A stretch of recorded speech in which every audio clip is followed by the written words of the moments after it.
brothers and sisters. My name is Tyler. I'm married to my beautiful wife, Jessie, and we also have two children together. Two beautiful girls, in fact. Um, Today, before we talk about our topics, there's two of them. I would like to read us a Bible verse. And it's from the book of Job. It is Job chapter 34 and verse 3. It says, "For the ear tests words, just as the tongue tastes food." So, let's think about this. Um, in order for the tongue to taste food, the food has to enter your mouth. But in order for your ears to test words, the words have to enter your ears. It's the same. It's the same thing, basically. So, with all that being said, we got to remember this first, though. We got to remember this. It's going to be important later. But I want to talk about one of the subjects that the viewer suggested for us to go through, and it is this right here. Did Jesus die on a cross? And that is a good question. As a Jehovah's Witness, you are taught that Jesus did not die on a cross. In fact, he died on a torture stake. And the cross is pagan. It is a pagan symbol derived from, I believe, Egypt, their worship of their false gods. But here it is. Did Jesus die on a cross? The Bible's answer. Many view the cross as the most common symbol of Christianity. However, the Bible does not describe the instrument of Jesus' death, so no one can know its shape with absolute certainty. Still, the Bible provides evidence that Jesus died not on a cross, but on an upright stake. The Bible generally uses the Greek word stauros when referring to the instrument of Jesus' execution. Although translations often render this word cross, many scholars agree that its basic meaning is actually upright stake. According to a critical lexicon and concordance to the English and Greek New Testament, stauros never means two pieces of wood joining each other at any angle. The Bible also uses the Greek word xylon as a synonym for stauros. This word means wood, timber, stake, or tree. The Companion Bible thus concludes, there is nothing in the Greek of the New Testament even to apply two pieces of timber. I'm going to go down here. Using the cross in worship acceptable to God. Regardless of the shape of the instrument which Jesus died, the following facts and Bible verses indicate that we should not use the cross in worship. Okay. Here we go. Point 3 over here. It has 3 points, but point number 3 says the use of the cross in worship has a pagan origin. Hundreds of years after the death of Jesus, when the churches had deviated from his teachings, new church members were permitted largely to retain their pagan signs and symbols, including the cross. However, the Bible does not condone adopting pagan symbols to help make new converts. Okay, so scroll back up here.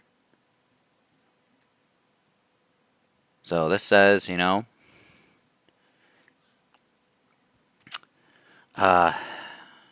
Bible provides evidence that Jesus died not on a cross, but on an upright stake. Okay, fair enough. And I wondered how the organization depicted this torture stake. That's what Jehovah's Witnesses call it. And I found this. And it's from, scroll up here, The Ransom, God's greatest gift. God's greatest gift. I'm going to go down here. So let's take a look at this. Take a very close look. All right. Okay, so we have Jesus here. I'm assuming it's Jesus. And we have his hands crossed at his wrist. And we see a large nail that's hammered in there. And above his head we see a sign or a post. And I'm assuming that's Greek or Roman letters.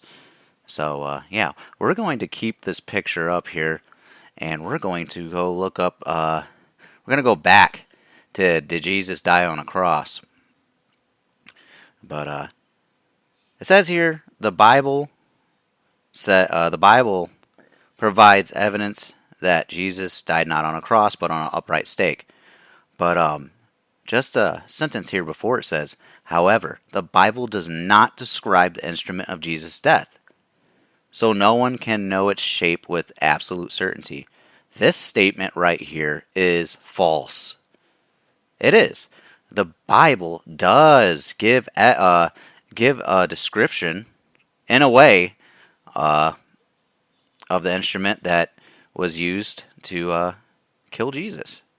So we're going to look up the first bit of evidence here. All right. We're going to look up King of the Jews. King of the Jews. All right. I'm going to go to Bible. All right, we're going to scroll down here. All right.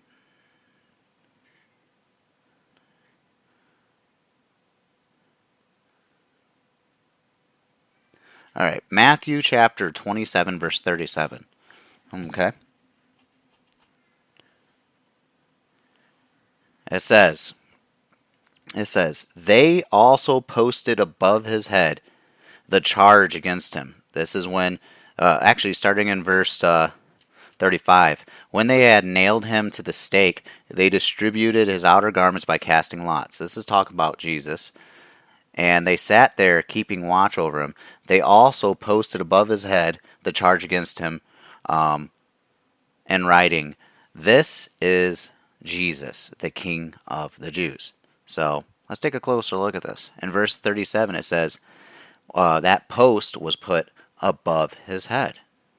Okay, let's go back to that picture real quick. All right, there's the post. But, yeah, it's above his head, but it's also above his hands.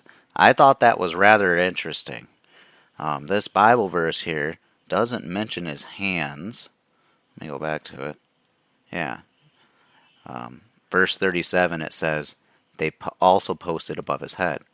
So, I mean, many Jehovah's Witnesses may argue, hey, that it says it was posted above his head, so, yeah. Yeah, that's accurate. He did die on a torture stake. It was posted above his head. And I would say, okay, I will agree with you.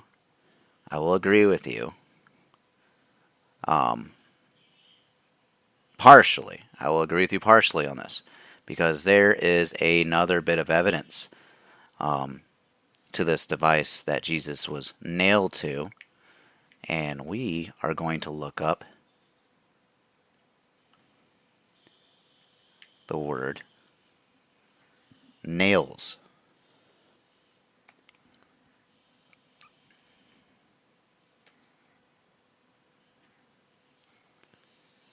All right. John chapter 20 and verse 25. All right, no, verse 24.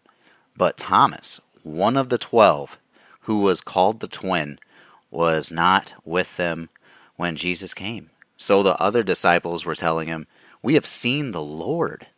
But he said to them, unless I see his hands, the print of the nails, unless I see in his hands the print of the nails, and stick my finger into the print of the nails, and stick my hand into his side, I will never believe it. All right, going down here in verse 27, it says, "Next he said to Thomas," this is Jesus, "put your finger here and see my hands, and take your hand and stick it into my side, and stop doubting but believe." Okay, we have a description here of this torture device. Thomas says in verse 25, "Unless I see in his hands, that's two hands, the print of the nails, more than one nail in his hands." And then Thomas says nails again, which implies more than one nail. So we got more than one nail here, and both of his hands apparently had this print of the nails. So down here, Jesus even says in verse 27, "Put your finger here and see my hands." So both hands. Now let's go to this picture. Let's look at this picture. I'm gonna zoom in a little more so we can see it. Huh, that's weird. This picture shows Jesus with a nail in his wrist. His both of his wrists are crossed. I don't see any nail prints in his hands at all. Huh, that's weird. You know, I wonder what common Christian what the common Christian cross may look like. So I'm gonna search Jesus crucifixion. So we can get a picture here.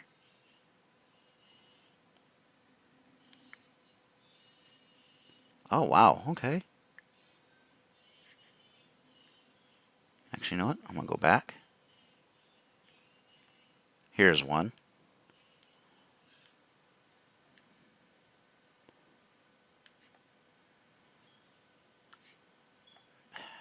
My goodness.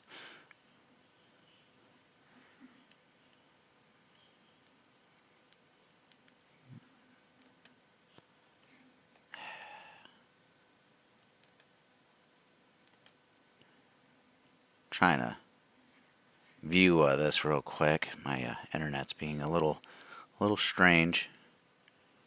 Let me find a really good. Here's a good picture. Yeah, look at that. Look at this. This is what common Christians believe. Well, you know, let's go back to that Bible verse, all right? All right. Down in verse 25. Hands, print of nails in hands. Well, let's take a look at this. Let's take a look at this picture again. Looks like Jesus here has one nail in one hand and one nail in the other. So that's two hands, two nails, and the sign is right above his head. That is very interesting, to say the least. To say the least. Do I believe that Jesus died on a cross? Well, Bible says that Jesus had nails in his hands. Watchtower says that the nail was in his wrist. Let's see what common Christianity says. Nails in his hands, sign above his head. Yeah, I would have to say that Jesus most likely died on a cross. He would have to. I mean, it wouldn't make any sense. I mean, like, some Jehovah's Witnesses say, well, hey, you know, Jesus may have had, they may have nailed his hands multiple times and crossed them on the torture stake. But my question is, why would they have to do something like that? What, did Jesus fall off of it or something? That wouldn't make any sense. That wouldn't make any sense. This right here is pretty accurate to the Bible. It's not, from the looks of it. Did Jesus die on a cross? Yeah. Yeah, he did. It was never a torture stake. And I'm very confused about that because, you know, the New World Translation is supposed to be a lot easier to understand than most Bibles. I mean, but we took out one word and put two words in there. Yeah. King James said that Jesus died on a cross. The King James does. Let's go take a look at it. Let me see. All right.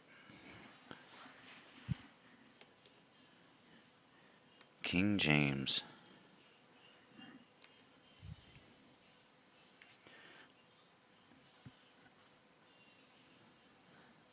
I'm pretty sure it does say that. I'm pretty sure. But we're just going to make sure that it actually does. So, chapter 27. Excuse me. Alright. I'm going to scroll down here.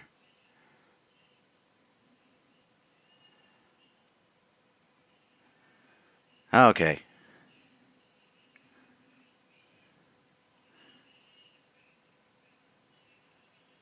Alright, we got to scroll down a little more. Okay.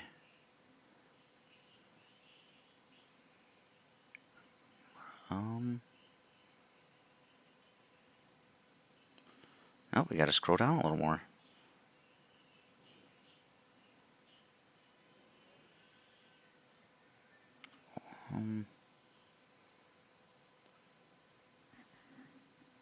Okay. Okay. Matthew chapter 27 and verse 31 says, "And after that, they had mocked him. They took off the robe from him. They took the robe off from him, and put his own raiment on him, and led him away to crucify him. And as they came out, they found a man of Cyrene, Simon by name.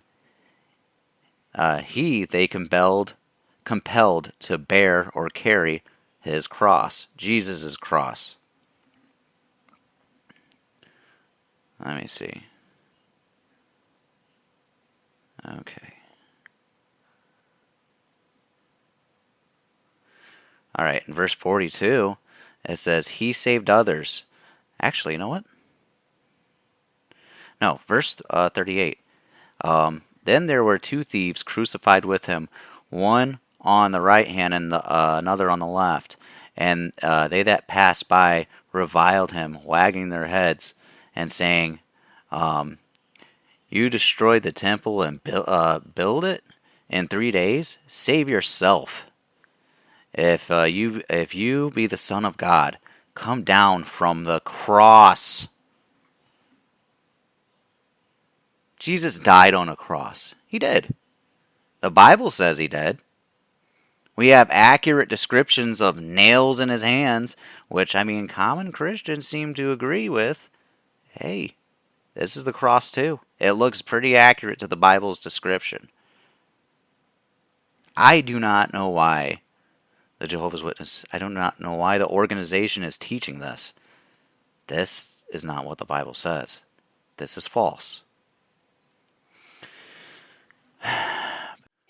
But yeah, anyways, this is part one to this entire video. The next part to it, part two, will be very, very interesting. And looking forward to finishing that up. But with that, the Coleman family say, have a good one.